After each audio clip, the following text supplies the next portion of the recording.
All right, we are live. NFL Week 16 preview is here, and big news if you are watching this after the fact. I have figured out how to add timestamps. I know big step up in the technology game, and there will be timestamps added. So we are live. NFL Week 16 preview is here.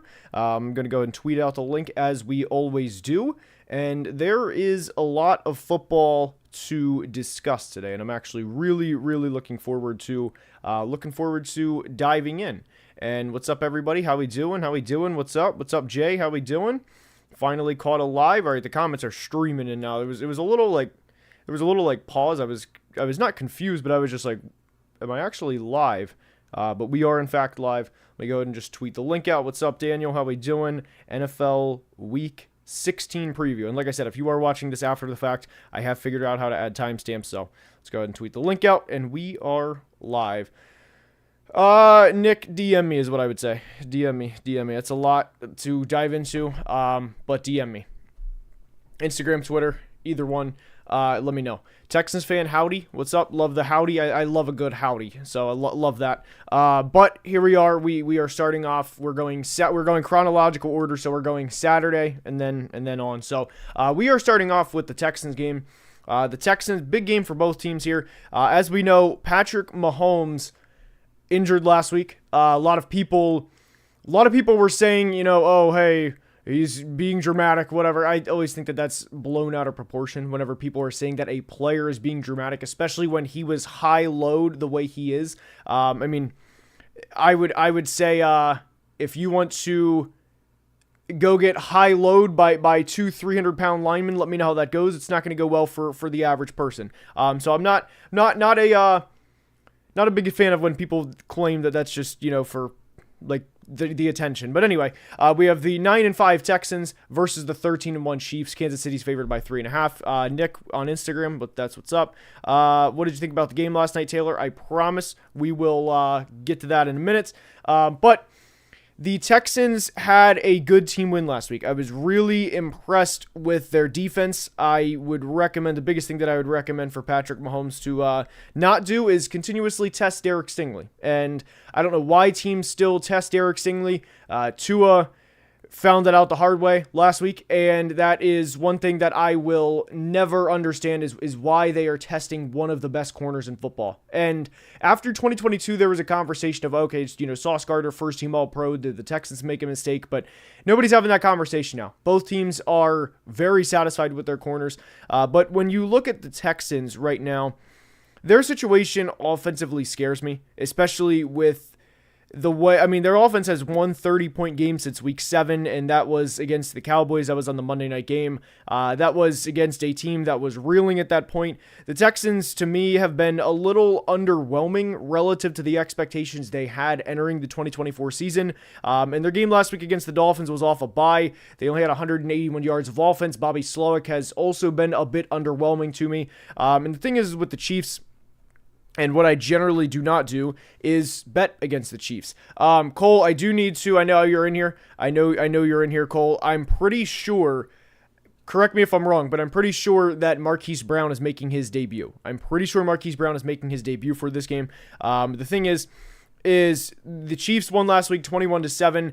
They have only put up 22 or more points just once in the past 6 games. So the Chiefs offense has been frustrating to watch. Last week, I would also say was very, very frustrating to watch because they forced 6 turnovers. He's slated to be back, confirmed today by Jordan Schultz. Okay, good to go. Okay, so the thing that I would say with Hollywood Brown is I don't think he is going to immediately come in and have a huge impact, going to come in and have 100 yards, and that he's going to be the Hollywood Brown that everyone is familiar with, at least not right away. I do think the Chiefs are going to win. Again, I generally do not bet against a Patrick Mahomes and Andy Reid-led team. And my main reasoning is I don't think the Texans are going to be able to put up enough points to win. Now, I think it's going to be a pretty low-scoring game. I think there's going to be a lot of tweets during this game that people are going to be complaining about how it's a boring game, mainly because both defenses are very good. And I do want to, again, credit the Texans defense. I had a comment a couple of streams ago, I think it was actually on Wednesday night, somebody asked about the Texans defense potentially carrying them. And the Texans have forced a turnover at least one turnover in every game dating back to week 6. And over the past 5 games, they have forced 15 turnovers. So an average of 3 turnovers a game over the last 3. The Chiefs, as we know, have been a bit sloppy at times. But the Chiefs forced 6 turnovers last week. I've been really, really uninspired and unimpressed by the Texans offense. I am going to go with the Chiefs to win this game. And I think the Texans cover. Cole said earlier, how about those Chiefs? Cole commented about the Chiefs winning on a game-winning field goal. That is probably how I feel about this game. I think it's going to be 23-20, 2017. I think it's going to be a lower scoring game, and I am going to go with the Chiefs to win. One of my favorite teams. Always loving these play. Love your rids. Appreciate that, D1 Bolt. Taylor, get started early. What did I think about the game last night? As you guys know, I'm a big Justin Herbert fan. The one throw on the sideline was just, it was just chef's kiss. It was just, Justin was rolling out. He's just against his body, against the grain, just flicks his wrist down the sideline. I don't remember who caught the touchdown off the top of my head, but I just remember watching that, and I was like, let's go, man. It's a fun game to watch. It was a really fun game to watch. The Gus Bus had 2 touchdowns for the Chargers. Courtland Sutton had a couple big plays. There was one play, or not a couple, but there was one play in particular that Courtland made. I was just like, whoa. It was a fun game. Marvin Mims had the big catch down the sideline. The Broncos, I think, they're in a tough situation now because they have a couple of tough final games, and there's a chance that the Bengals get in. We'll see how that works. We will see how that works. Let's see here. I'm rolling my green to this. Thank you, Mr. Analysis. That's responsibly. Good for you. Hopefully you're having a good Friday. It sounds like you're having a good Friday. I'll just leave it at that. I knew where that was going as soon as I started that, but hopefully you're having a good Friday. Let's see here. Finally able to catch one of these. Appreciate it, Logan. Appreciate everyone being in here. But here we go. We have Steelers-Ravens. I have gone on record before, and I will continue to say this. You guys do know that I live in Maryland, but I think this is the best rivalry in football. This has been John Harbaugh and Mike Tomlin. They have been coaching these teams for the past 16 years. I think they are actually the most, they've met the most out of any 2 coaches in NFL history, I think, at this point. But the Steelers are down a couple of players. They are down George Pickens, and the Steelers, the last time these teams played, the Steelers won. It was in Acrisure Stadium. The real ones call it Heinz. At least, that was the OG name. But they won 18-16 at Acrisure Stadium. But within that game, the Ravens turned it over 3 times, and there were just a couple of really, fluky's the wrong word because it just describes the Ravens Steelers to a T. Somebody steps up and makes a play. Shout out Peyton Wilson for the play that he made against the Ravens the last time, and then Lamar, it was either on the 2-point conversion or just down in the red zone. I think it was on the 2-point conversion. There's just fluky things that happen in these games. The Ravens, to me, are the better team, especially with George Pickens out. And the Ravens defense has slowly been improving over the past month. The last time they allowed 400 yards was to the Cincinnati Bengals, but since then they haven't allowed more than 24 points, and that was to the Eagles. And even within that game against the Eagles, they only allowed 252 yards of offense. So the defense has been improving, and that was a big concern for the Ravens midway through the year when they were allowing 38 points to the Bengals, 23 points to the Commanders, 31 to the Bucks, 29 to the Browns, especially when Jameis threw for, it was 300 yards and 3 touchdowns. There were a lot of concerns with the Ravens midway through the year, but hell or high water at M&T Bank, the Ravens are 6.5-point favorites. If I am the Baltimore Ravens, I am trying to milk the clock as much as I can. I'm trying to I like the Ravens in this game. I think the Ravens are going to win. Lamar has a 34-3 touchdown to interception ratio.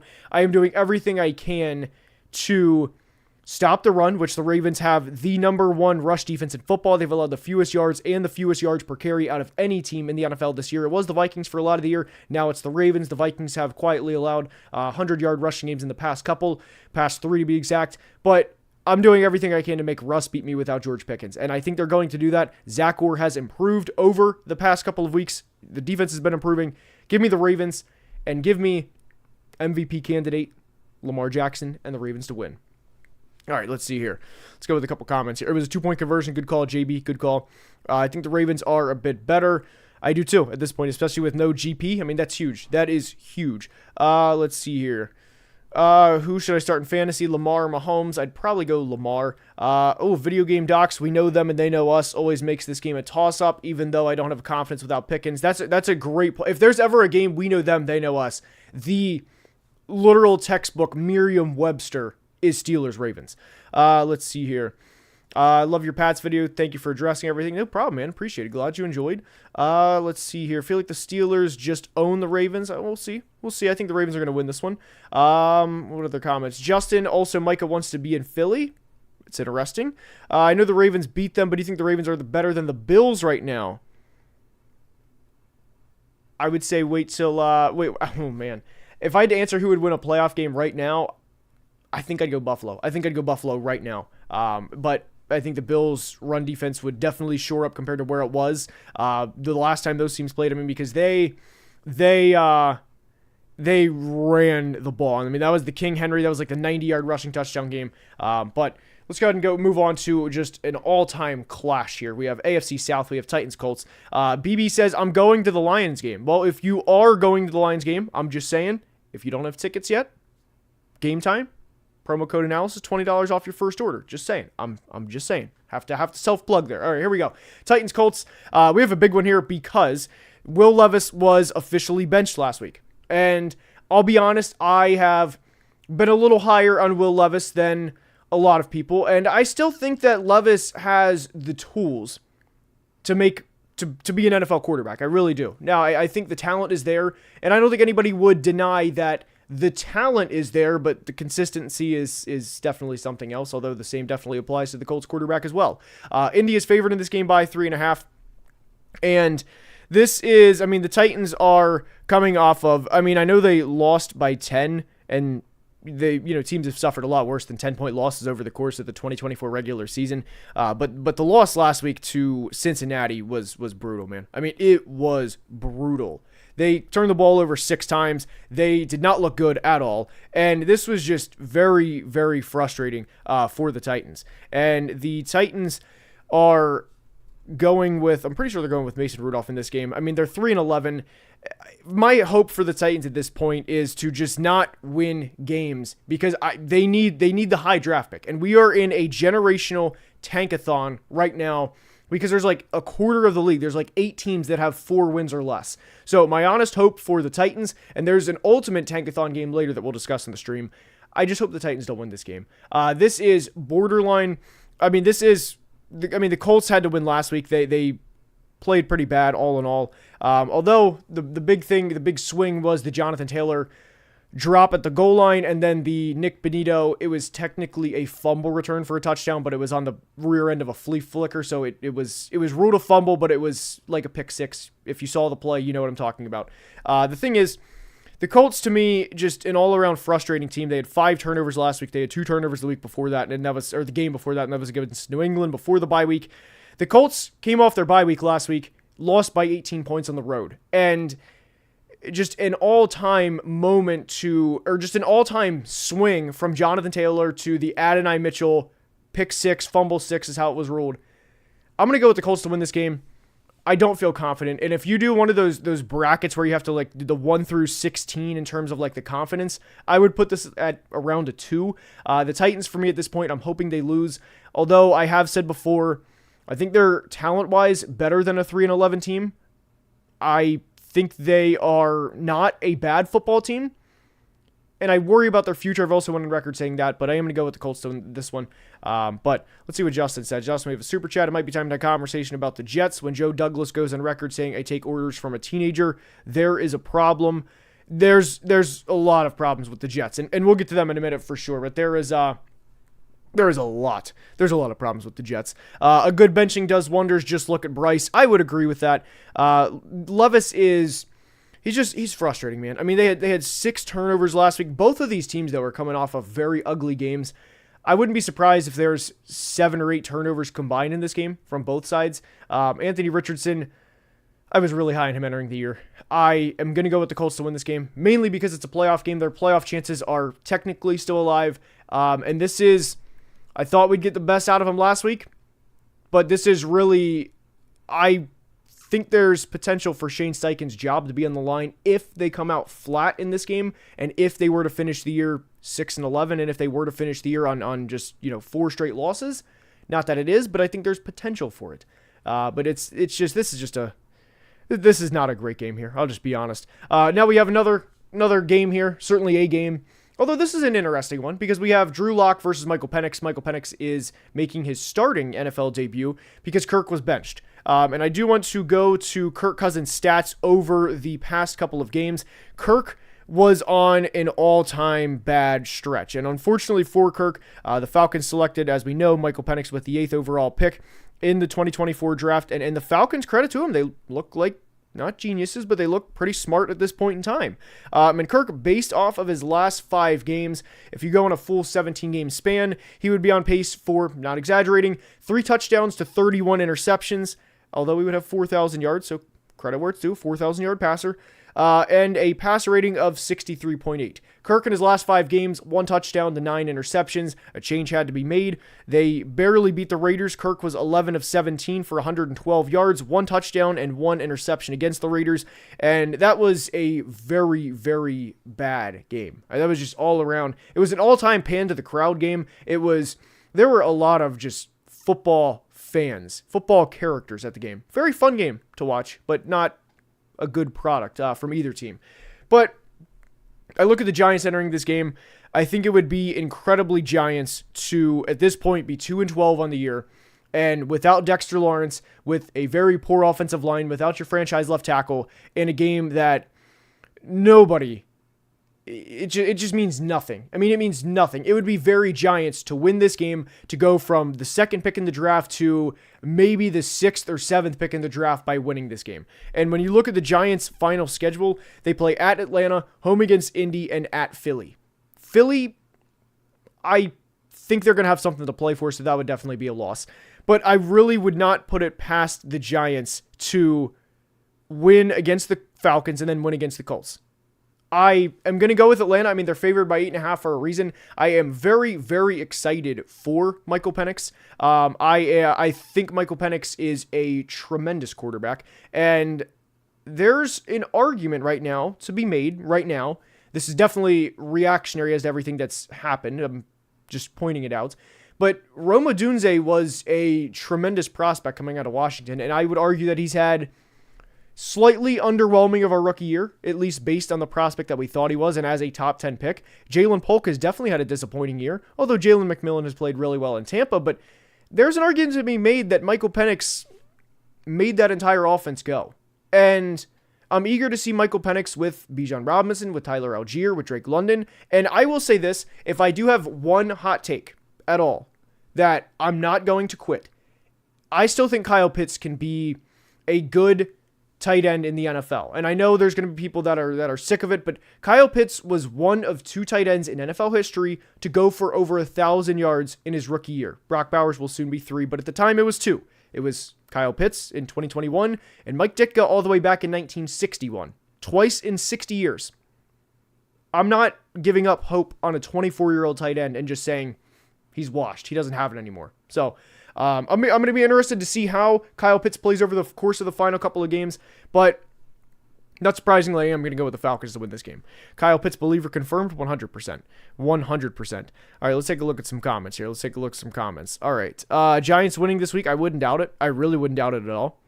We're going to go to Cardinals Panthers here, but let's get the 50 likes. Chat, good call, Nick. Good call. Let's go ahead and let's go for 60. Let's go for 60.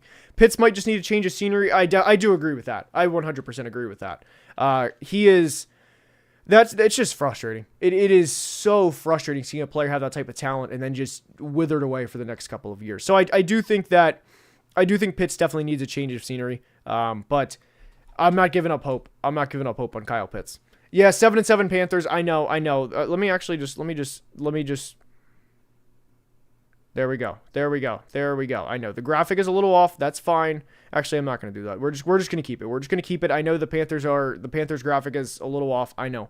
It is what it is. The graphics are still better. Let me just say this. These graphics are better than me doing, well, let me just pull it up here. Just give me 1 second here. Those graphics are better than this and well, the Cardinals logo is over here, but it's better than this. So I know the graphics a little off, but we're just gonna roll with it. All right, we're just gonna roll with it. And we are going back to, there we go. The 7-7 Panthers. Oh, there he is, Mallow. All right, Mallow. No comment. I'm just gonna no comment, but I do appreciate the super chat, Mallow.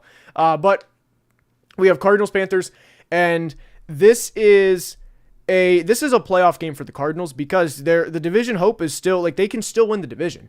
The Seahawks play the Vikings this week, and we'll get to that game obviously in a little bit, but the Cardinals can tie the Seahawks record at 8-7, and the Rams, I'm going to say it's not an easy game because they go on the road to play the Jets. Whenever you go West Coast to East Coast, 3,000-mile trip, it's not easy.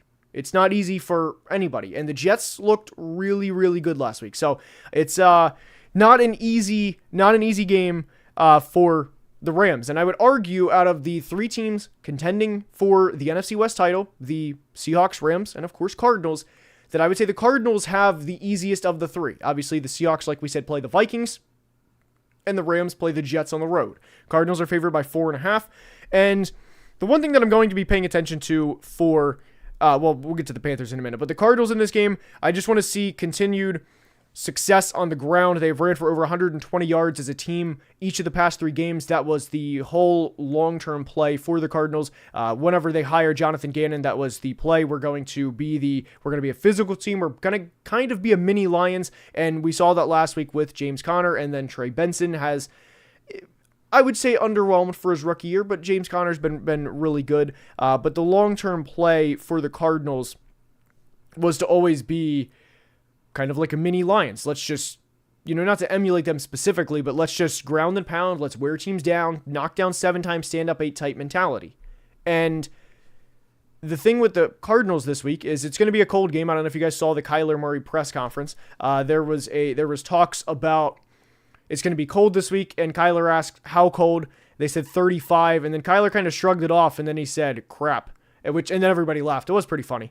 But I'm going to go with the Cardinals to win this game. And the thing with the Panthers is right now is their defense is not good. Like, no matter who is the DC of the Panthers, I'm an Ejiro Evero believer. I think he will be fine in the long term for the Panthers. I really liked what he did in Denver, especially back in 2022. The defense, not the offense, of course.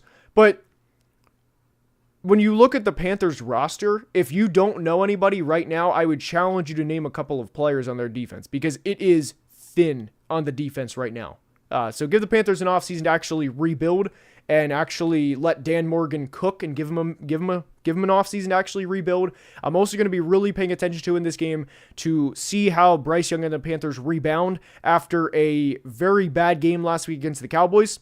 Bryce just wasn't the only player that was not good in that game. The whole team really underperformed. So in this game, I think the Cardinals are going to win ground and pound. I want 180 plus rushing. Well, not 180. We'll say 145 plus rushing yards from the Cardinals in this game. And I think they'll win. And it's a playoff game for the Cardinals because their chances of winning the division are still alive. And they can get a lot of help this week. Happy Friday, Mr. Analysis. Appreciate it. I do appreciate that. Appreciate the super chat as well. But it's, I'm going with the Cardinals to win this one. All right, we have Browns at Bengals. And the Bengals are very happy with the result of Thursday Night Football because the Bengals can still get into the postseason. As crazy of a year as this has been for the Bengals, what needs to be remembered for Cincinnati is last night, the Broncos lost, and their final 2 games are at Cincinnati and then home against the Chiefs. And the Bengals, as much as it's going to pain them, they need the Chiefs to win a couple of times over the next. They need them to win twice within the next week so they can be 15-1 and have nothing to play for in that final game against the Broncos. Because there's no doubt the Chiefs would. Or wait, let me back it up. The point is that the Broncos need to lose out for the Bengals to get in. That's what I'm trying to say. That's literally what I'm trying to say. Is the Bengals need the Chiefs to. The Bengals, I messed this up entirely. The Bengals want the Chiefs to lose so they have something to play for in Week 18, so the Broncos would lose in Week 18. There we go. That's what I was going for. All right, that was what I was going for. Sorry about that. That was a long way around for me to say that. But anyway, this is a playoff game for the Bengals. If you're looking for like true deep Browns analysis here, guys, they're 3-11. They're starting Dorian Thompson-Robinson. They're on the road against the Bengals. I'm surprised they're only 7.5. The line's probably going to go up to 9, would be my guess. I'm surprised they're that low of underdogs. I mean, the Bengals defense last week, I know they allowed 27 points on the road, but they won by double digits on the road. They're coming home. There is, if you're doing that, like I said, if you do those confidence pulls in terms of winning, this is one that I would put at 16. This is one I'm not sweating at all. This is, if I have to like chef's kiss lock of the week, this is it. This is my lock of the week. This is not even, don't even think about it. The Browns are 30th in points per game. They're 26th in points allowed per game. And a lot of those points, in terms of them to go from dead last to 30th, came in a couple of games span when Jameis Winston was starting, because we obviously know how bad Deshaun was. But Jameis is extremely hot and cold. The Browns have turned the ball over 15 times over the last 4 games. Sure, Dorian Thompson-Robinson may not turn the ball over as much as Jameis. He's also not going to provide as many entertaining plays and as many electric plays as Jameis is. I would be absolutely shocked if the Browns win this game. This is pretty easy. I mean, it's a playoff game. It's at home. Simply ask yourself the question: who are you choosing, Dorian Thompson-Robinson or Joe Burrow? That's what it boils down to for me. Let's see here. All right, let's keep it going. That's just pretty much it, man. Ask yourself who's going to win the game. Who's going to have a better day, Dorian Thompson-Robinson or Joe Burrow? That's literally what it boils down to for me. The Browns, they also lost Nick Chubb. Unfortunately, broke his foot. I am a huge Nick Chubb fan. I really hope it's not the end of the road. But in order for the Browns to win, they're going to have Jerome Ford have another big game like he had last week. And the defense is going to have to step up and have one of the games of their lives. In a season where they're 3-11, where they're probably mentally checked out at this point. I'm going with the Bengals to win. I'm disappointed Jameis isn't starting. I am as well. I'm disappointed as well. Jameis is he's a fun player to watch, man.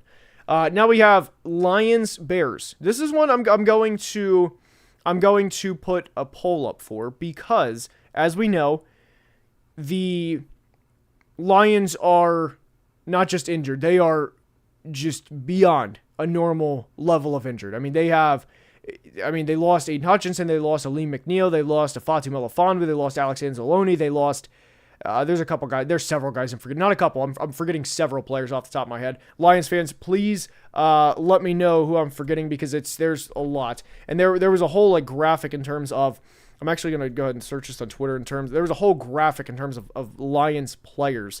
Here we go. Carlton Davis was the big one. That I was forgetting. Ennis Rakestraw Jr., Emmanuel Mosley. It's been a tough go of it for the Lions. And David Montgomery avoided season-ending knee injury. That was per Ian Rappaport. The hopes is that he will return during the playoffs, so I think it is he's not going to play in this game. Here's the thing, though, is I know the Lions obviously have a tremendous amount of guys out, but the thing for me that I kind of will look at, and what it boils down to for me, is just because the Lions are banged up, they're not going to quit. I mean, they're a 12-2 team. They're not the little Lions that could. They're not the 2021 Lions where hopefully they win a couple games. All right, go get them, Slugger. They're not that team. I mean, their offense is one of the best in the league. I mean, this offense put up 40-plus points last week. Jared Goff threw for 494 yards and 5 touchdowns. They're still favored by over 6 points on the road for a reason. So I'm going to go with the Lions to win this game. And like I said, what it boils down to for me with this game when I look at it is, who do you trust more?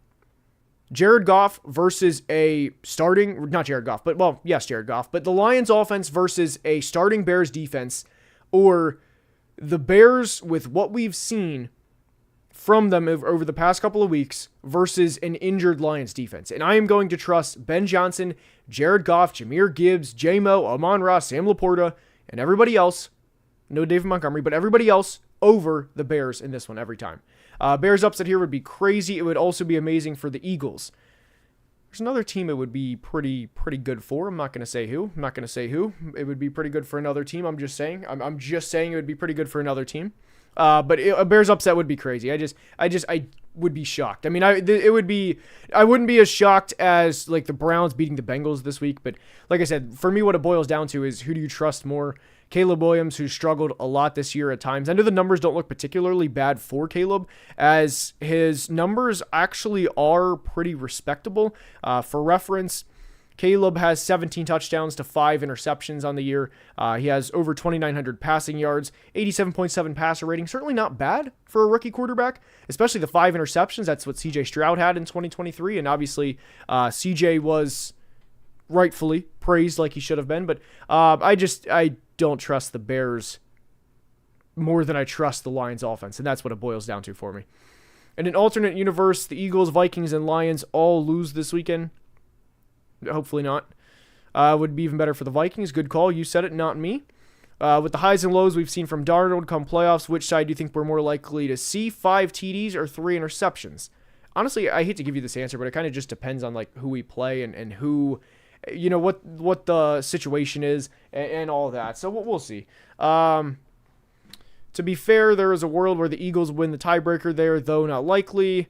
Do you think the Bears could realistically get Ben Johnson? Absolutely. I absolutely do. I mean, I think it's a tremendous opportunity. I do. I really do. Now this game has a lot of implications here. This is a playoff game for the Rams. They are currently first in the NFC West, and the Rams obviously control their destiny at this point. Well, the NFC West speaking, they control their destiny. They play their final 3 games are at the Jets, home against the Cardinals, home against the Seahawks. They have already beat the Seahawks once this year, which was up at Lumen Field. If you guys remember the Matt Stafford walk-off touchdown to Demarcus Robinson. Who would have thought at the time that could potentially decide the NFC West, at least have a huge role in determining the NFC West winner. But the Rams coming off of a ugly 12-6 win over the 49ers. The Jets are not. I'm not buying in with the Jets. There's been a lot of things that have came out about the Jets recently. I don't know if you guys saw. It's to summarize it. It was ugly. It was very ugly. There was a report that Woody Johnson vetoed a trade involving Jerry Jeudy going to the Jets because, quote, his Madden ratings weren't high enough, end quote. There's a lot wrong with the Jets right now. But the Jets looked good last week, and they've put up over 400 yards now in back-to-back weeks. Aaron Rodgers and Devontae looked like the Aaron Rodgers and Devontae that we know them as last week. That, you know, it legitimately looked like that. And I will say, I know it was against the Jags, but I am under the belief that I don't think the Jags are as bad as people want to make them out to be. They're not a good team, obviously, but they're not. I don't think they're top or bottom 2 in the NFL bad. So I think that is worth noting, and I especially think it's worth noting because the Rams secondary, especially at corner, to me is not very good. And the Rams have allowed the 21st most passing touchdowns this year. They are obviously coming off a good game against the 49ers, but that scares me for the Rams. Now, the Rams are favored by 3. I think that's a very great line set by Vegas. But when push comes to shove, what I look at in this game is who do I trust more, Sean McVay or a Sean McVay-led team or a Jeff Ulbrich-led team, especially with a Sean McVay team in a playoff game. I am going to pick the Rams to win this one. I think it's going to be very close, though. And I think it's going to be actually a very good game. But that's this is a poll worthy. This is a poll worthy one here. I do want to go ahead and start a poll here. We're going to straight up who's winning, Rams or Jets. I do want to know where you guys stand on this, and I think it's going to be a really good game. I do want to point out that there is a chance that after these reports came out with the Jets this week, that I think there's a chance that the Jets just revolt, just like, man, I'm done. I don't care. This season has been a nightmare, and just mentally check out. I think that is worth noting, but I think it's going to be a close game. I think it's going to be either. I just think it's going to be a close game. I'll just leave it at that. Puka gets 150 total yards. Bold take. Kostler Funny reference. I'll say that. Funny reference. Let me check the Madden ratings of both teams. Good call. Good call, Roaring Thunder. Good call. Petition to relegate the Jets to the UFL. Rams can lose this game and still win the division if they win their last two. That is correct, Austin. I'm not gonna go against a Sean McVay team in what is a playoff game for them. And if you guys are enjoying, please drop a like. Helps the stream, helps the channel tremendously. Let's get it up to 100. We're at 80. Let's go ahead and get it up to 100. Let's go ahead and get it up to 100. And we are now with a good NFC East game. We're at a good NFC East game. Sosa made one finally. Glad you're here. Glad you're here. All right, we have Birds Commanders. Little spoiler, I do have a video on the Birds coming out tomorrow. I will say that the Eagles right now are, to me, the best team in the NFC right now. And I say that as a Vikings fan. And I mean, the Eagles scare me right now. Like, they are a very, very complete team. For reference, they have allowed 23 points or more just once since their Week 5 bye. 22 points or more just once since their Week 5 bye. For reference, they allowed 3 times in the first 4 games of the year. And within the game that they allowed 23 points, it was to the Jags. And why that's particularly notable is the Eagles allowed 23 points, but Trayvon Walker had a fumble return for a touchdown. So that wasn't really even the defense actually allowing 22 true points. The Eagles are the best scoring defense in all of football. They are a scary, scary team to play right now. They're hot. They are coming off of what I would say was a pretty big win against the Steelers. And why I think it was a big win, not just because, they beat another playoff team, whatever. I think it was a really big statement in the second half to run 47 plays to the Steelers 11. Basically say, look, I am bigger than you, I'm stronger than you, and we're going to run a 21 play or 22 play, whichever it was, 10.5-minute drive to end the game. The Commanders' defense is not at the same level the Steelers' defense is. No disrespect. I think they're going, I don't know if they're going to get there in the next couple of years, but they're going to improve the defense over the next couple of years. But what they do in the 25 offseason, what they do in the 26 offseason is irrelevant to this game in Week 16. The Birds, I would be pretty shocked if they lose this game. They're rolling. Even when the Birds are they're a really, really well-run team. I mean, a really well-run team at this point. And credit Nick Sirianni, because I know a lot of people get annoyed with him just doing his antics, and I know there's the one, if you're on Twitter, like as much as I am, if you type in Nick Sirianni in the GIF, if you type in the one, there's one GIF of a camera like 5 inches from his face where he's just like bobbing his head just real obnoxiously, but he's really toned it down over the past 2 months, and hasn't drawn negative attention to the team, and the Birds have won every game since their Week 5 bye. I'm going with Philly to win this game. And appreciate the super chat, Daniel. Excited for the Birds video. You will enjoy it. I'll leave it like that. You will enjoy it. You will absolutely enjoy it. It's going to be a good video. But no, I'm going with the Birds to win this one. The Commanders, it's the Commanders. They're 9-5. Let me go a little Commanders because I just did talk about the Birds for a couple minutes. I don't want to not talk about the Commanders at all. The Commanders are 9-5 for the first time since 1992. I want to say was the stat that I heard.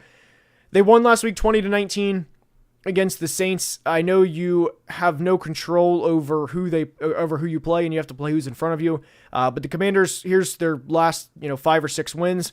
Over the Saints, which was Jake Haener / Spencer Rattler. The Saints are also a bad football team. The Titans, the Giants, the Bears, the Panthers, the Browns. Although they thumped the Cardinals and the Bengals, that was back in weeks 3 and 4. They didn't thump the Bengals, but they thumped the Cardinals by 28 points. And they beat the Bengals. That was an electric Monday night game. And then the Giants. So you can't control who you play, but I don't think the Commanders are on the Eagles level yet. And that's kind of where I stand on that. And the Commanders defense, that game last week was way, way, way too close for comfort, especially in a game that should not have been that close. So I'm going to go with the Eagles to win this game. Commanders, great year. Nothing to be ashamed of if you get swept by a team that could very easily win the Super Bowl. You know you're going to get your best chance out of next year. I would be pretty surprised if the Commanders win this one.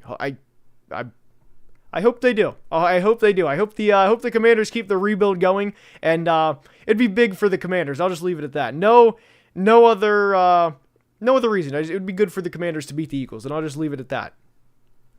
Anyway, Vikings Seahawks is up. And the Vikings are 12-2. They are coming off of a Monday night win over the Chicago Bears, and they won 30-12. I was a little frustrated with the Vikings. I was a little frustrated with the Vikings just within that game.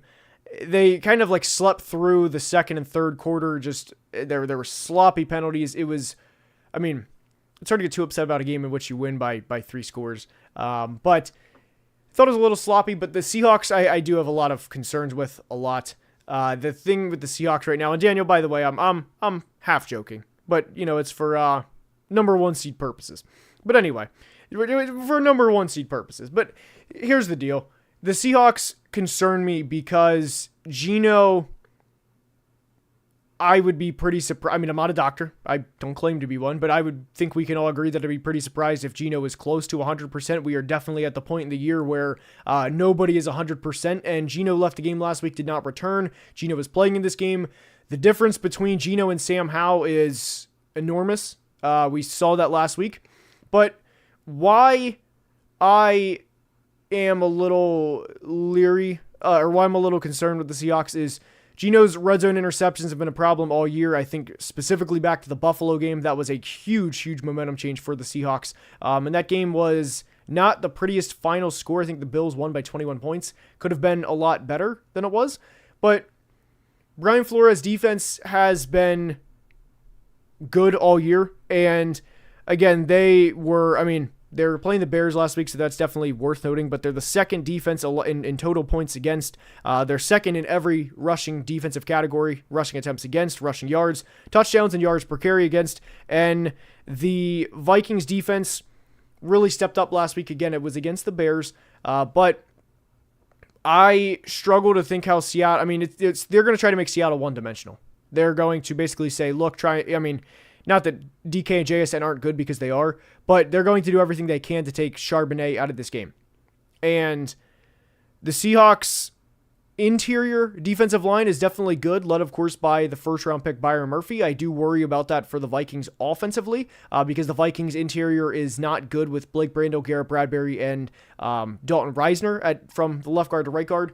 But I do think the Vikings are going to win this game. I think it's going to be a little too much firepower. The Vikings have put up 30 or more points in 3 of their last 4 games. And like we said, we don't know how healthy Geno's going to be. I think Flores will do everything he can to get to the quarterback early and often, force the pass game to beat them. And the Vikings are, I'm pretty sure, the only team in the NFL to have 1 turnover forced in every game this year. The Vikings are second in the NFL in turnovers forced. They've forced 28 turnovers in 14 games. And with as turnover prone as Geno has been this year, I think they're going to get him to create a couple turnovers. And as long as the Vikings protect the football, I think they're going to win. It's definitely going to be close, though. This will definitely be a very close game. A little something to pay attention to, or not pay attention to, but with the weekly recap, just so you guys know, from 4 o'clock to like 11, it is just straight, like I have the laptop right here. It is just straight like from the laptop to the TV, and I'm not going to be able to like enjoy watching my team play. So I think I'm going to live stream the weekly recap, kind of like we're doing now after the games, or after the Sunday night game. We'll see, but that is the plan as of now. We'll see though. But it's because the Vikings are playing at 4, and I want to actually enjoy watching my team play rather than just do that the whole time and stress out with the recap and then, the game. And so I think we're just going to do a live stream recap. Well, I think. We'll see, though. We have Game of the Year right here, guys. Game of the Year. This is definitely poll worthy. So let's just go ahead and just toss this one out here. This is just, look, if you're not getting excited for this one, I don't know. I don't know what you would possibly get excited for. Let's just go ahead and toss a poll up here. Who's winning this one? Here we go. All right, there we go. Jags, Raiders, start the poll. I'm eager to see where you guys stand on this. What's up, Jamichael? How we doing? What's up? Mike 12, how we doing? I'm mad at the Vikings because they didn't pick me to get a what are you talking about? Oh, I got you, Daniel, I got you. And somebody said, Storms, good call, the Byron Murphy Bowl. Good call on that one. It is the Byron Murphy Bowl between the Vikings and Seahawks. We need the option. Did I not put an option? I thought I did. I thought I put the poll. Oh, the tie option. Good call. Good call. Game of the decade right here. Look, like I said, if you are not like, borderline taking your shirt off, waving your shirt at the TV over this game, I don't know what game you would possibly do it for. Now, real talk, we have Mac Jones versus Aiden O'Connell. Brock Bowers, Brian Thomas. I think the Jags are actually they're a lot more talented of a roster than the Raiders. I will say that. In terms of like the actual preview of this game. The thing is, the Raiders put up 9 points last week. They're not a good team. There's really not a lot to say. The Jags, unfortunately, I think are going to win this game. And I think there's a chance that, like we said, let me look up their actual tankathon right now to see where they actually are within the draft order. But I think there's a really legit chance. The Jags are 4th right now. I think there's a legit chance the Jags win this game and miss out on Travis Hunter because they win this game and go from the 4th pick to the 9th pick. That is where I am on this one. I think the Jags are going to win. I think they're a more talented team. I don't think the Raiders are talented at all. They are not at all, but Max Crosby's out. Their best players out. They're a 2-12 team as it is. There's really not too much to be said about this game. The Raiders are bottom 5 in a lot of categories. Their quarterbacks this year have thrown 15 touchdowns to 15 interceptions. Their rushing stats are here's how they go. 31st in rushing attempts, 32nd in yards, 29th in rushing touchdowns, and 32nd in yards per carry. I'm going with the Jags. I am going with the Jags. If you plan on betting this game, time to call the number. I have thought about placing a small wager on this game because the over-under is like 40.5. So I thought about putting the over, like the alternate over, and putting it at 50 and then taking the under because I don't think these teams could play 2 games and then combine for 50 points. So I thought about doing that, but I think the Jags are going to win this one. There's not a lot to be said about that game. And the poll has the Jags at 66%, so I'm glad you guys voted on one of the best games of the season. Glad everyone participated in that one. All right, here we go. Pats, Bills. Bills are favored by 2 touchdowns. We made a video on the Patriots this week. I expressed a lot of frustrations that I have with the Patriots in this game, or in that video, rather. The Patriots right now are in a tough situation. I think they have one decision that they probably should make. I have been very uninspired by Gerard Mayo. The Patriots' final 3 games are at the Bills. I think they play at the Chargers. I'm not sure if it's, let's just confirm this. If it's either it's against the Chargers, I know that. And then they play home against the Bills. So they have the Bills, 2 of their final 3 games. It's at the Bills, home against the Chargers, home against the Bills. I would be extremely, extremely shocked if the Patriots finish anything better than 3-14 at this point, because the Bills are obviously playing for seeding. The Chargers are obviously playing to get into the playoffs. Maybe the Bills rest in Week 18 and maybe the Patriots win, although that would be pretty detrimental to the Patriots by winning the final game and potentially going from the 3 pick to the 7 pick. We'll see. That would be very Patriots based on how this year has played out for them. Look, this is a game where I hope Drake May looks good. I hope he continues to look good. I hope Alex Van Pelt gets him more involved. There were talks this week that I saw out of New England about getting Drake May more involved in the run game like he should have been from the start. I don't have a lot of positive things to say about the Patriots. I really don't. Gerard Mayo not taking accountability is frustrating, and then walking back every comment on Monday is very frustrating. The Bills are going to win this game. Yeah, I really have no doubts about that. The Bills, I know I said the Bengals would be a 16 if you do the 1-16 like confidence. The Bills would probably be, let me rephrase that. The Bills would probably be 16. The Bengals would be 15. The Bills are a much better team. They're a much better team. And the one thing that I will be paying attention to is you have to look better defensively if you are Buffalo in this game. They've given up over 80 points in the last 2 weeks.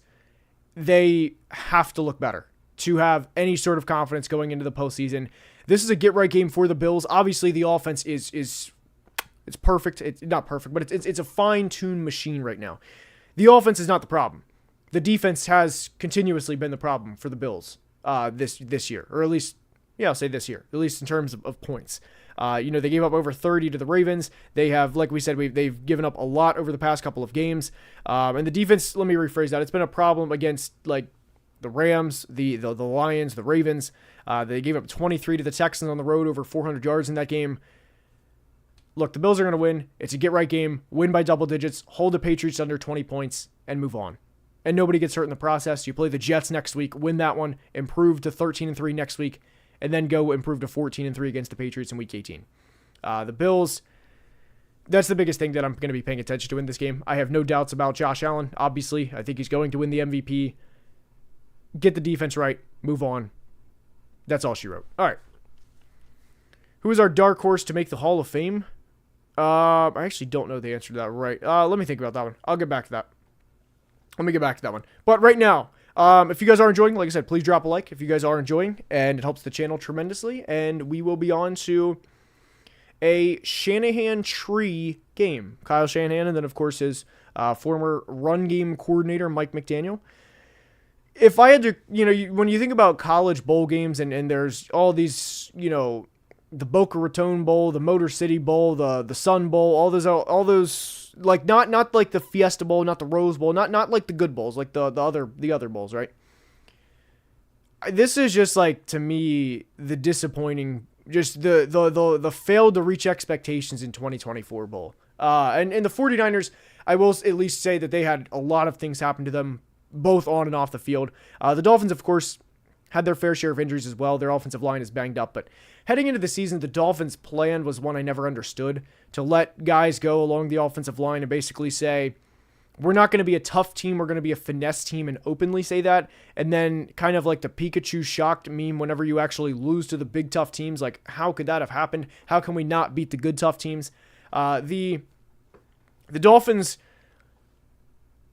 they frustrate me. They frustrate me. Chris Grier, the general manager, frustrates me. McDaniel certainly hasn't been perfect either. This is just an underperforming team. They're 6-8, and the Dolphins' final 3 games are San Fran, at Cleveland, and at the Jets. They can finish the year 9-8. They technically can finish with a winning record, although it's been a long year for the Dolphins. I think the 49ers are going to win this game. I know they're down several running backs at this point. But I trust, this is actually a game where you could flip a coin. It could legitimately go either way. But I trust the 49ers offensive line to be able to control the trenches more than I trust the Dolphins.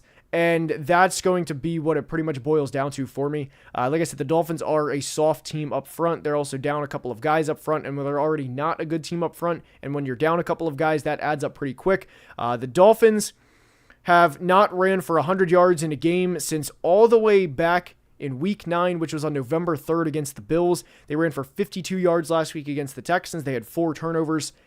The Dolphins are, to me, like just above like the really bad teams in the league. They'll beat them, but when there's anybody decent, I think they're going to fold. I think they're going to fold in this game. Give me the 49ers. I'm curious to see where you guys stand on this. Where you guys stand on this one. But I am going to go with the 49ers in this one.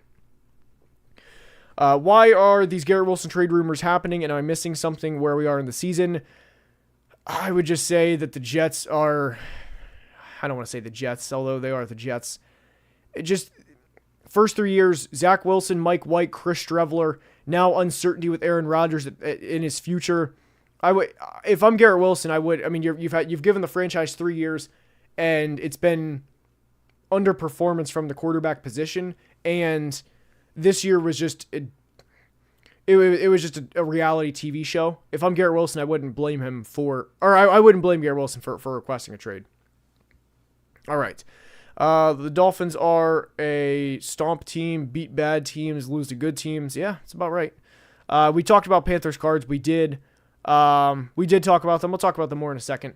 Let's just go over real quick. What I said was I think the Cardinals win. The Panthers defense it's just not talented. I know fans are a little upset with the Ejiro Evero, but there's just not a lot of talent on the roster. And I think it is a game for the Cardinals. It's a playoff game for the Cardinals because they can still win the West. I don't think they're going to, of course, and I don't think anybody thinks they're going to, but the Cardinals can get help this week if the Seahawks lose to the Vikings and if the Jets beat the Rams. The Cardinals can still win the division, so I picked the Cardinals to win. All right, here we go. Bucks, Cowboys. The Bucks are, if you've not been paying attention to the Bucks, they are a very, very hot team. The Bucks, 40 points last week against the Chargers. Baker Mayfield, 288 yards, 4 touchdowns. They've won 4 in a row off the bye. The lowest amount of points they've put up off the bye is 26 points, which was against the Panthers. They nearly lost that game, and since they nearly lost that game, like I said, good franchises treat near losses like losses, and since that game, they've outscored their opponent 68-30. The Bucks are a team nobody wants to play in the playoffs. Their offensive line is getting better over the course of the season. There's a reason teams invest in the trenches, and shout out Jason Licht. Whether it was Graham Barton, who I thought they got a draft steal, and I thought Green Bay was going to take Graham Barton. The Bucks gladly took him. Cody Mauch in the second round of the 23 draft. Luka Decky's also played better. Tristan Wirfs is one of the best, not just tackles, but best non-quarterbacks in the entire NFL. The Bucks are a good team, man. They're a really good team. Now, what I will say positively about the Cowboys is I don't think they are that bad. They've certainly improved over the past couple of weeks. They're obviously not, going to go anywhere this year, obviously. But I really don't think they are that bad. I mean, they won 3 of their past 4 games. They're not a good team, but they're not like cellar dweller bad. And I think we've seen that over the past couple of weeks. This is going to be a game where I can't wait to actually go back and watch Micah versus Tristan Wirfs. That's going to be what I'm looking forward to. But when push comes to shove, with how the Bucks have been operating offensively, I am going to trust. I'm going to trust the Bucks offense. I'm going to trust Liam Cohen and the Bucks and Baker Mayfield and Mike Evans and Bucky Irving, he's probably going to rush for 1,000 yards this year. He might have a 1,500 total yard rookie year. Bucky's been a beast since being a 4th-round pick out of Oregon. I'm going to go with the Bucks to win this game. Curious to see where you guys stand on this. CD has, of course, been good. I mean, CD is one of the best players in football. Everybody knows that. But the Bucks need to beat the Cowboys. It's a playoff game for Tampa. I'm not going to bet against the Bucks in this specific situation. It's a playoff game. They know the Falcons are right on their heels, because if the Bucks trip up at all, the Falcons control their destiny. So the Falcons season swept the Bucks, and I'm going with Tampa to win. You changed the way I view football. I appreciate you. I mean, look, I'm glad you're here, Lewis. I'm glad you're enjoying the content. But that's pretty humbling, man. I am glad that you're here. Glad you're enjoying the stream. Lambstown is being wasted there. I don't know if I'd say that, because CD is, I mean, he's had insane numbers over the first couple of years of his career, but they're the only team right now. Obviously, it's not going to happen this year because they already have, 8 losses, but the Cowboys right now actively are the only team to win 11 games 3 years in a row. Obviously, that's not going to be 4 years, but they're a good team. They can't win when it matters. And I know it's more than just CD Lamb needs to have 300 yards in the playoffs, but I don't know if I'd say being wasted. I don't know if I would say that. But here we go. Saints Packers. Saints fans they're feeling a little hyped up about Spencer Rattler. And I get it. I mean, it's, you want to have something to look forward to. And Spencer did play. He provided a spark off the bench last week against the Commanders, although I think there's a big difference between the Commanders and the Packers. The Saints rushing defense is not good. Really, really not good. They're 30th in yards per carry against. They're 27th in rushing yards allowed. And Josh Jacobs has been getting better as the season has progressed. I think it's very simple for the Packers. To me, it is very much ground and pound, force a 5th-round rookie quarterback to make mistakes, and go from there. Josh Jacobs over 1,100 yards, 12 touchdowns on the year, and the Packers really grounded and pounded against the Seahawks last week, forced quarterback to make mistakes. He did. It's going to be the same recipe this week. I didn't realize they were 14-point favorites. I thought it was going to be around 10 or 11. The Packers are going to win. They're a well-run organization. They're a well-run team. They're getting hot at the right time. Matt LaFleur is a great head coach. Jordan Love, good quarterback. Great quarterback. Josh Jacobs, great running back. The defense is really good. The defense is led, of course, by the man himself, Jeff Hafley. And the Packers are, unfortunately, 3rd place in a division in what's been a crazy year. Their only 4 losses on the season are against the Lions twice, the Vikings, and the Eagles. extremely, extremely high winning percentage for the teams they've lost to. The Packers have beat literally every other team they've played. They don't trip up against bad teams. They're not going to trip up here, especially against a rookie quarterback. And Green Bay's going to win this game. The Saints, I don't know. I don't know if they're going to cover, but the Packers are going to win. I hope we see more from Spencer Rattler. But when you look at the overall talent discrepancy in this game, it's a lot. It's a lot. Green Bay simply, it's as simple as this. Do not turn the football over. You win. You improve to 11-4. And I hope at this point that we have a Packers-Bucks first round. That's where I would really, really enjoy a Packers-Bucks first round. All right. Let's see here. Packers win. They are legit. Let's see here.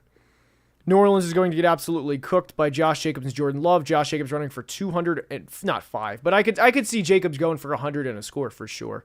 How surprised would I be if the Bucks beat Green Bay in the wild card? I wouldn't be. It would be a phenomenal game. That's what I'm hoping for at this point is Green Bay 5 seed, Tampa 4 seed, because Green Bay is not going to win the division at this point. It would require. I actually don't know if they could. Because the Vikings and Lions play again. It would require the Lions to lose 2 of their yeah, we're just not going to go into that scenario because there's like it's like losing out and winning out. I don't think it's going to happen. Josh Allen, Jared Goff. Wow, that's crazy. Okay, Josh Allen, Jared Goff, Bo Nix, and Debo have the same amount of receiving touchdowns this year. Tampa versus Minnesota. I think Minnesota is going to win the division at this point, but we'll see. Tampa versus Minnesota would be fun for sure, but I am hoping for Green Bay Tampa would just be. It would be electric. It'd be Jeff Hafley versus Baker. It'd be Todd Bowles versus Jordan Love. Strength on strength. I would love that matchup. All right. Let's see. My inner Vikings fan cheering for the Saints to win. Still haven't forgiven them for 2009. I understand. I get where you're coming from. I understand that one. But if Rattler plays great, then he could replace Carr. Excuse me. Oh, sorry, I thought I had to sneeze. This is definitely a tryout phase for Spencer Rattler, so his career is very much on the line over the next couple of games. This is, let's go, I made a live. Unfortunately, we recapped every game, but I'm glad you're here. I'm glad you're here. Am I still the Vikings? Am I still happy the Vikings didn't trade up for Drake May? I remember you were sad they didn't. That's a I mean, I've thought about that because I'm sitting here thinking like, okay, like what if I don't know. I mean, the Vikings didn't have a chance, though. The Vikings did not have a chance to trade up for Drake May because the Patriots weren't going to move off the pick. And the offer that I would have stood on would have been the 2 24-1s and a 25-1, which the Patriots, there's an outside chance they wish they had those picks right now because of how just awful their roster is. For the Vikings, I'm fine right now because I'm good with where we are. J.J. McCarthy and Dallas Turner, I'm absolutely good with. Cole, what are my thoughts? Appreciate the super chat, Cole. What are my thoughts winning the North? The North, there's a path there for them. There absolutely is a path. There. The thing is I think the Vikings are going to win in Seattle this week. It's going to be a tough game, but then they play home against the Packers, and that is going to be a very, very fun game. Vikings-Packers is going to be, that's going to be fun. It's going to be stressful as hell, but it's going to be fun. And then the Vikings play at Detroit in Week 18. So the Vikings right now win out and they're in. Win out and they win the division because the Lions lost last week to Buffalo. The Lions, if they would lose to the Vikings in Week 18, they would have 3 losses. The Vikings would have 2 losses. So the Vikings can win the North. They absolutely can. At this point, I think they will. At this point. Hopefully that doesn't come back to bite me, but the teams put up 30-plus points in 3 of the last 4 games. They've won 7 in a row. They're 12-2. They're playing well. Take care of business. Take care of business against Seattle, and they obviously... I mean, the thing is, the Vikings haven't won... The Vikings have not won in Seattle since 2006. I was 8 years old the last time they won it in Seattle. And shout out my boy OG Chester Taylor. He had 195 rushing yards that day, but it's... win out. I mean, it's simple. Win out and, basically take care of business. And I will say this, as a Vikings fan, I'm not used to this because I was a Mike. I could not stand Mike Zimmer, especially at the end. I wanted him gone. He was just he didn't take accountability, but it was never his fault. It was never the defense's fault. It was always, oh, we decided to pay Kirk Cousins, so Kirk has to play at a literal Patrick Mahomes Hall of Fame level, and if he doesn't, then it's all his fault. It was toxic. It was that locker room had to have been extremely toxic, and the stories that come out now are just they're gross. But to go back to that, I'm at the point now where whatever decision Kevin O'Connell makes, I am completely good with. Whatever he makes, cool, good. Yep, I trust KOC. I'm not used to being in that position where hey, whatever Kevin says, I'm good with. And I really like the future of the Vikings, no matter what. I mean, a 12-2 start to the season, even if you finish 12-5, which I don't think is going to happen, but a 12-win season, 2 12+ win seasons in the first 3 under O'Connell, I'm all in, man. I'm all in. All right, let's see here. If Sam Darnold goes to the conference championship game, plays lights out in the playoffs, should they re-sign him? They should absolutely. I am under the belief right now that unless Darnold just pulls an absolute stinker in the postseason, they should at minimum franchise tag him. Minimum. And I'm also under the belief that right now there's 2 main suitors for Sam Darnold, which would of course be the Vikings, who have control because they could franchise tag him, and the Titans is where I stand with that. And I'm also under the belief that if Sam would not play in 2025, I still think they should keep him no matter what. That you have to, you can't just let him walk. You can't let a player like that walk after the season he's had. I mean, that is a big, that's not just a little 3rd round comp pick. I mean, you can get more for what Darnold has played for. So Sam should at minimum be franchise tag. Minimum. What is my beverage of choice while watching football? Mine is either Miller Lite or Twisted Tea. Mine's actually pretty simple. It is, shout out, Sam's Club, Members Mark, purified water. The classic. I don't know if you can read it. It's classic, pure. Yeah, just the old water bottle. That is it's pretty stressful during game days. I would imagine that we all get stressed out about our teams. But that is, I'm a big water guy. Who would have thought good coaching and organizations matter? Exactly. Right. Let's see here. So what happens to JJ? I would honestly be fine with giving JJ another redshirt year. That's honestly where I stand with that. JJ was a 21-year-old rookie. He is 3 years younger than Michael Penix and Bo Nix and Jaden Daniels. Give him another redshirt year. I'm not really worried about the rookie window is nice, of course, but I don't want JJ to be thrust in immediately off the year Darnold had without Darnold there to kind of back up, or not back up, but just be there in case things would go sour. And I still trust Kevin O'Connell no matter what. The thing is right now what I'd like to keep Darnold, but again, I'm also under the belief that whatever KOC decides and Kwesi decide, I'm good with because of the results. I mean, the results speak for themselves. If the Vikings win 1 game in the final 3, which I think they will, 2 13+ win seasons in their first 3. So I'm good with whatever they do. Thoughts on Mike McDaniels and how hot is his coaching seat right now? I like Mike McDaniel. I think he's in a not great situation because the roster isn't good. And signing Tua to a $200 million contract is not beneficial to the team. I mean, Tua is not a top 5 or 6 guy. Tua can run that system, yes, and a lot of that system is predicated on timing and rhythm. But I mean, everybody's had this conversation. How many quarterbacks would you take over Tua? And the list is a lot. So when you have a quarterback that limited, that's also, I mean, one hit away from, I don't know, not playing again / being. I mean, he's already a concussion liability as it is. The situation for McDaniel is bad. It's not good. It is not good. All right. Most well-run organization. Deontay just got... Hold on. Deontay just got cut? Did Deontay just get cut? Deontay Johnson. Wow, you're right. The Ravens have waived Deontay Johnson from... Wow. Okay. I mean, Deontay was a liability at minimum. But that's... That kind of doesn't surprise me. Yeah, I mean, when they basically said, he's not going to play or whatever, he wasn't on the same page, or it was whatever the report was, it doesn't surprise me. Most well-run organization, I feel like it's got to be the Chiefs. I mean, they've won back-to-back for a reason. Veach is incredible at what he does. Andy Reid is, of course, a Hall of Fame coach. There's at least 3 Hall of Fame players right now in Mahomes, Kelsey, and Chris Jones. Probably more. Am I forgetting somebody else? I feel like I have to be. Maybe. At least 3? Oh, DeAndre Hopkins, I would say. 4. No, it's got to be the Chiefs. It has to be the Chiefs, just with everything. Although the Bills are definitely up there too, with Bean and with McDermott and Josh Allen. They're up there too. Curious, who is your fave non-Vikings player in each skill position in the league right now? I have only ordered 2 jerseys non-Vikings ever. Justin Herbert, he's awesome. He's a beast. Don't let people tell you he stinks, because he's awesome. And then, I don't know if he's my favorite, but it's the only other non-Vikings jerseys I've ordered, but to say he's already my favorite non-Viking, although I'm not going to include Adam Thielen in this, because like any Vikings fan would say that Adam Thielen is probably their favorite non-Viking, just because of, you know, the whole growing up in Minnesota, and then Thielen really didn't have a choice when he was waived. It was a financial decision. So I'm going to exclude Adam Thielen from that.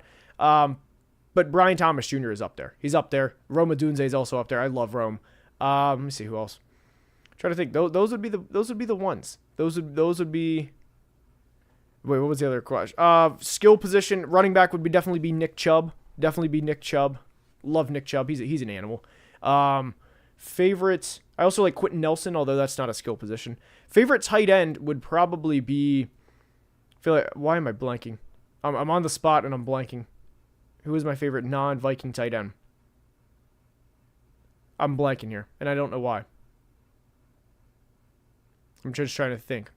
I don't know. I'd have to think about that one. My favorite AFC team, I don't really have one. I really don't have one, to be honest. But Gronk would be up there for sure all time. I was thinking more current, but Gronk I mean, yeah, if you include all time, then Gronk would be the answer. It is not Grant Calcaterra. No disrespect intended. Not Grant Calcaterra.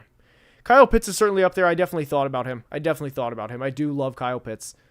He's up there. I'm still blanking on like just tight ends, and I don't know why. I am gonna answer that. Brock Bowers is also up there. Let me just pull up like a tight end list right. I feel like I'm like LeBron right now. Yeah, I can name the tight ends. You know, Dawson Knox. You know, Dalton Kincaid. Jatavian Sanders. That video was actually hilarious, by the way. All right, Kittle. There we go. Kittle. I knew I was forgetting an obvious one. George Kittle is the answer. George is awesome. His energy is electric. Yes, it is George Kittle, by the way. It is George Kittle. I knew I was like I hate being like on the spot. Like, oh, what about, can these teams make the playoffs? And then you're always forget somebody. So it's definitely George Kittle. Did I play Madden Mobile for a little bit on the bus coming home? Like 2013, circa 2013 area, 2014. Yes. All right. I think that's actually going to wrap up today's video. I think the next time I'll be live, I think it'll be Sunday night. I think that's how we're going to do the recap this week. Like I said, I want to enjoy watching my team play. Not going to enjoy it if the recap's going to be going on. And then, yeah, it's just what it's going to be. So the recap will probably be live Sunday night. Hopefully I'll see you guys there, and hopefully you guys enjoyed today's stream, and appreciate everyone being in here. I know there was a lot of people that have been in here for a while, so appreciate everyone being in here. John, Dan, appreciate the members, and hopefully you guys enjoyed. And until next time, as always, please be safe and have a great